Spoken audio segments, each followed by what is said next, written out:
श्री स्वामी समर्थ. श्री स्वामी समर्थ. नमस्कार मैत्रिणींनो, श्री स्वामी समर्थ. तुमच्या सर्वांचे आपल्या चॅनलमध्ये खूप खूप स्वागत आहे. तुमच्या सर्वांच्या सर्व चांगल्या मनोकामना पूर्ण होत हीच मी महाराजांच्या चरणी प्रार्थना करते आणि आजच्या आपल्या नवीन व्हिडिओला सुरुवात करते. आजच्या आपल्या नवीन व्हिडिओचा विषय असा आहे की आपण ज्या वेळेस आपल्या देवघरामध्ये नवीन फोटो किंवा नवीन मूर्ती आणत असतो आणि त्यावेळेस ज्या जुन्या फोटो किंवा जुन्या मूर्ती देवघरात असतात, मग त्यांचे काय करायचे किंवा देवघरामध्ये आपल्या ज्या मूर्ती फोटो असतात त्या काही वेळेस खंडित होतात आणि असे सांगतात की माशी लागलेले देव असतात, त्यांना पूजायचे नसते. मग त्यावेळी अशा देवांचे आपल्याला आशीर्वाद लाभत नाही. खंडित झालेल्या देवांचे आपल्याला आशीर्वाद मिळत नसतात.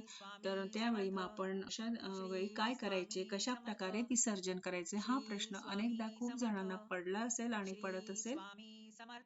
ज्याप्रमाणे आपण नवीन देव आणतो, त्यांची प्राणप्रतिष्ठा करतो, त्यांच्यामध्ये षोडोपचार पंचोपचार पूजा करून त्यामध्ये प्राण आणत असतो, तर आपण बऱ्याचदा खूप जण काही झाडाखाली ठेवून देतात किंवा एखाद्या मंदिरामध्ये देव ठेवून येतात.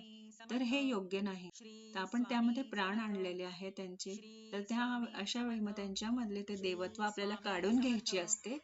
तर त्यासाठी योग्य रीतीने आपल्याला त्यांची पूजा करून आणि त्यांच्यातले देवत्व काढून मग नदीच्या एखाद्या वाहत्या पाण्यामध्ये आपल्याला ते विसर्जन करायचे असते. ज्याप्रमाणे आपल्या घरी पाहुणा येतो, आपण त्याचा योग्य रीतीने म्हणजे स्वागत करत असतो आणि ज्यावेळेस ते परत जातात त्यावेळी त्यांची आपण छानपैकी मानपान करून त्यांची पाठवणी करत असतो. तर अशाच प्रकारे आपल्याला देवांचेही आपण ज्याप्रमाणे प्राणप्रतिष्ठा करतो, नवीन मूर्ती आणतो त्यावेळेस, तर त्यावेळेस आणि ज्यावेळेस आपल्याला विसर्जन करायचे आहे तर त्यावेळेस देखील आपल्याला छानपैकी त्यांचा मान सन्मान करून आणि त्यांची पूजा आरती करून मगच त्यांचे विसर्जन आपल्याला चांगल्या पद्धतीने करायचे आहे. असे कुठेही टाकून द्यायचे नसते किंवा ते कशा प्रकारे करायचे तेच आपण आज बघूया. तर इथे माझ्याकडे महाराजांचा फोटो थोडा खराब झालाय, तर तो मी विसर्जन करणार आहे. तर इथे मी गंध आणि अक्षता लावून घेतले आहे आणि फूल वाहून घेतले आहे. मूर्ती असेल तर तुम्ही अभिषेक देखील करू शकतात किंवा नसेल तसे करायचे तर तुम्ही फक्त गंध अक्षता लावून फूल वाहून घेतले तरी चालते.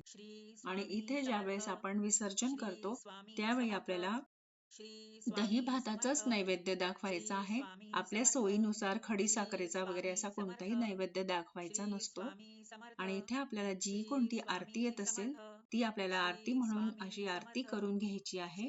आणि आरती पूजा झाल्यानंतर नैवेद्य दाखवल्यानंतर आपल्याला एक पांढरा कापड घ्यायचा आहे, म्हणजे एखादा रुमाल स्वच्छ घ्यायचा आहे आणि त्यामध्ये हा फोटो ठेवून इथे मी हे 1.25 मूठ तांदूळ घेतले आहे आणि इथे त्यासोबत 1 रुपयाचे नाणे आणि सुपारी सोबत ठेवायची आहे.